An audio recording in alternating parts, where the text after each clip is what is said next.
See these little devices right here? They can change your life as a biomed.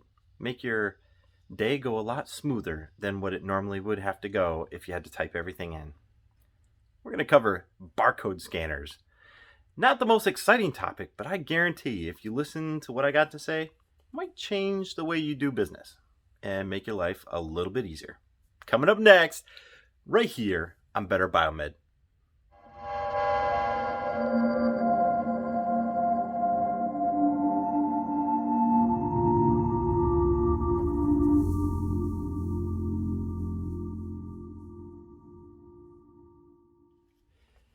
Guys, welcome back to Better Biomed. Today, I'm going to cover kind of a generic topic, but this is going to be a really important one because as biomeds in medical, you're going to be inundated with barcode scanners. Either you're going to have them on medical equipment, you're going to have them at nursing stations. They are going to be absolutely everywhere. And here's the key. They can be very expensive, or the price is coming down. They can be rather inexpensive if you know what to look for. But anyway, guys, there are barcode scanners absolutely everywhere. And here's the key is barcode scanners come in different types. So you have to know what you want to scan. And once you know what you want to scan, then you can figure out which one is going to meet your needs. And if you don't have one available, you might be able to make one available because some medical equipment barcode scanners are programmed and we can deprogram them so that they can read all types of barcodes. We're going to go over that. But anyway, let's start off at the basics, okay? The absolute very basics. Here I've got my laptop and I've got it here just so I have a power source so I can demonstrate what is going on with these barcode scanners. So this one here, this is going to be a traditional one-dimensional barcode scanner. I know, barcodes. Anyway, a one-dimensional barcode, as you can see here, is just a regular barcode. You can see one right there. See that? And if you see, this is called a laser scanner barcode because what it does is it takes a laser and there's a little mirror that vibrates back and forth at an extremely high frequency and that produces this fine line. You can see it right there. So here's the key to these type of barcode scanners. The barcode has to be horizontal to the beam or else it will not read. Hear that? Yeah, see? So you heard two beeps there. One beep registered that, hey, I found a barcode, and the means I have nowhere to send it, okay? Because my laptop is still off. You can see that, but it powers the barcode scanner. So the beeps on a barcode scanner actually tell you a lot about what's going on with it. So a beep registers that, hey, I register this, according to my barcode library. And the barcode library is something that you can create or register your device with, something called a barcode programming library. And your programming library is going to be a whole bunch of specifics to your model or your manufacturer type of barcode scanner. This here being a traditional one-dimensional barcode scanner with just a laser line, all these programming sheets are going to work for this type of thing, okay? So this is the most generic, cheapest, oldest technology. These ones are going out of style. If you can replace these, I would, because this one here is not able to do two-dimensional barcodes. See that? That's a QR code. And believe it or not, many, many things are starting to use QR type codes to identify themselves. And here's the big thing about QR codes. See how my laser scanner will not pick it up? This is a two-dimensional, which means either the X or the Y axis can read it. This guy can't do it. All right, so that's this guy here. This is a laser scanning barcode scanner, okay? The next type of barcode scanner that we have is called the CCD scanner, okay?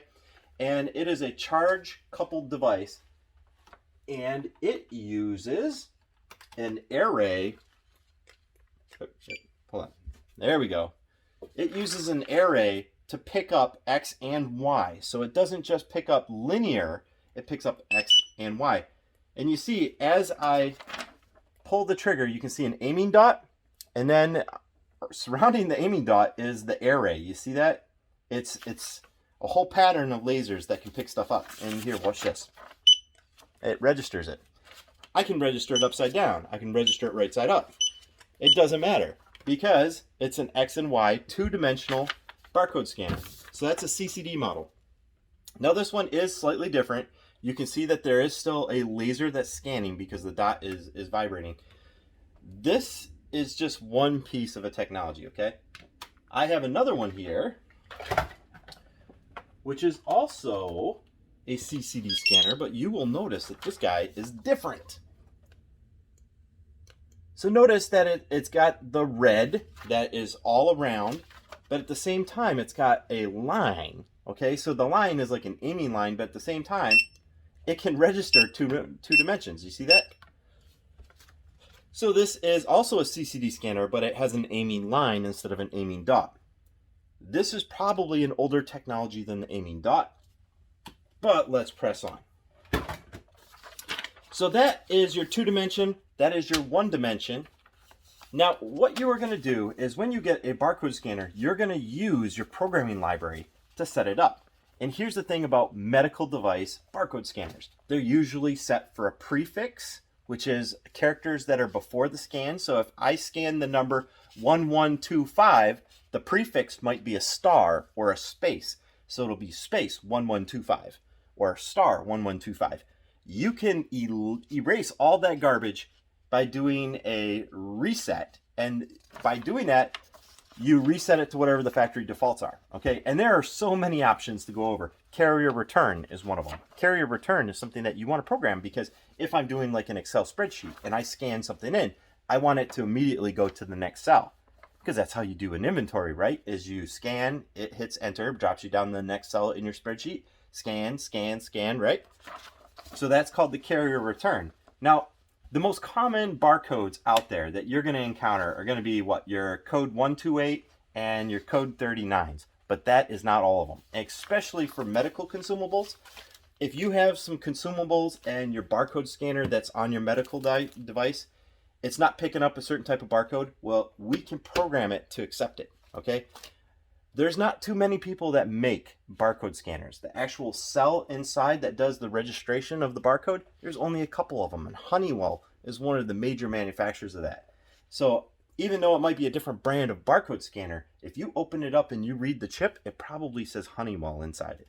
That or one of the other 2 or 3 major vendors. So even though this might not have a programming library for it, we can use a programming library for a similar make and model, and it will almost always work. So guys, the reason that you want to find your programming library is because you can set up your codes to register in your spreadsheet or in your CMMS program exactly how you want them. So if there's a prefix of a dash or a suffix of a dash or a suffix of a space or a prefix of a space, there's all sorts of things that go into how you're going to read your barcodes. You can set that up with this. So go out, look at barcode programming, and you can download a whole bunch. There are hundreds, if not thousands of these out there. And they always have almost the same exact codes, like factory defaults. So I could do that. I can do pairing. So if you have a wireless one, like this guy here, you can actually scan a code to do pairing. Here you can see this is one of the latest ones. This is a barcode scanner that I got off Amazon, and these guys are absolutely awesome. This is my favorite barcode scanner. It can do Bluetooth, so I don't need the little key fob, or I can do the key fob, which you plug it into your USB port, but that takes one of your USB ports, right? I don't like that. I can do Bluetooth, and I can hook this guy up to my phone.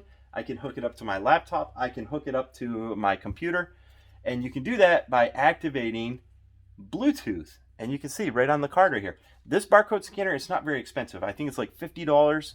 Don't quote me on that. It's going to be really close to that. I'm going to leave a link to this in the description below. This is my favorite scanner. And it's also got the latest technology because this guy, look when I pull the trigger. You see how it's all lit up? So this one here is crossed between a CCD and a camera based. Okay. So this one has like a camera. You can see the light field and how it's really light. Not only does that help you if you're looking around a dark area, which is kind of nice, but it also helps you with colored QR codes, which some things have that. So if you're in a dark area, like inside a equipment cabinet or something like that, and you're scanning barcodes to do an inventory, having that light on there like that is so nice, guys. but that light is also for the camera to pick up different types of QR codes, okay? So when I want to use this guy, it comes with this little card. I can activate Bluetooth. Boop. That turns it into Bluetooth pairing mode, and if I want to disconnect the device, I scan the other code. Comes with this cool little card. Again, this one right here, I'm going to leave a link in the description below. This is my favorite barcode scanner because this has the latest and greatest technology inside it. It can scan every type of barcode that I can think of. I didn't even have to program it when I got it. It just started working with my spreadsheets instantly, and the range on this guy is fantastic. I can get like 30, 40 feet away, maybe even longer. And if you get too far away and it loses connection, you can continue scanning. And when you come back into Bluetooth range and it repairs, it will upload all the data that it scanned. Boop, boop, boop, boop. It just uploads it to your spreadsheet and you press on. It's so fantastic. Battery life on this guy is really, really good. I have scanned all day long with this thing, and I don't know how much battery life it's got left, but it has never given me a low battery error or anything. So if I can scan for 8 hours a day with that guy, you're good. It actually comes with a USB cable that allows you to either use it as a tethered device or you can use it as a charger. And in the base is a slot for your dongle, which is going to be your USB dongle. I think I have one on my laptop. It's going to be very similar to this guy right here, this little Logitech one. No need to use it, right? Bluetooth. You can actually do inventory with these guys to your cell phone. And I can't tell you how fantastic that is. So guys, that is a generic breakdown of barcode scanners. They are going to make your life so wonderful. There are particularly some scanners for like Welsh Allens and GE and some other manufacturers. And right off the bat, they will not scan your asset IDs and stuff like that because they have a certain programming. So what you're going to do is download the programming library for a Honeywell or whatever, and just go through. And one of the first things you do is reset to factory default. And then you want to do things like carrier return, keyboard mode. Okay. Now, barcode scanners act as a USB keyboard. Okay. So it scans something, it registers it as like keystrokes, and it pops it over on your computer as keystrokes. So you want to enable like USA keyboard mode. Boop. See, it knows that that's not the programming for this particular one. It does not like it, but that's okay because I don't have to program it. This guy has been perfect right out of the box. But guys, there are so many options that you can set up for your barcode scanner. Just get the programming library for it, experiment with it, and you can take barcode scanners that people thought were broken, non-functional, whatever, and you can actually do a factory reset and bring them back to life and get them working again, okay? So, not the most exciting topic, but let me tell you something. Barcode scanners can be very inexpensive at $50, or we have some for like Cerner and Epic and stuff. Some of those barcode scanners can be like $1,000, okay? And why go through the hassle of replacing the stupid thing if all you got to do is reprogram it and experiment, okay? Especially with the pairing and unpairing for the wireless ones. Get the programming library for it and go ahead and go forth and fix your barcode scanners, okay? Anyway, guys, thanks for watching. I know that this one's a little drawn out considering it's just about barcode scanners, but I promise you, if you use a barcode scanner throughout your day, when you are doing CMMS or inventory, it's going to make your life so much better than typing that all out. Plus, it eliminates user error, okay? User error is the #1 reason why inventories are wrong in the first place. So eliminate that by getting yourself a good barcode scanner. If you guys want to go forth and do an inventory, or if you want to do PM sweeps, there are preloaded spreadsheets that you can use that interface so nicely with barcode scanner, and they will make your life so much better. And I will go ahead and include that in the link in the description below too, so that you can experiment with one of my macro-enabled spreadsheets and take a look, see how you like it. Anyway, thanks for watching, guys. That's what I got for you on barcode scanners. Seems simple, but they can actually be pretty complex. Thanks for watching.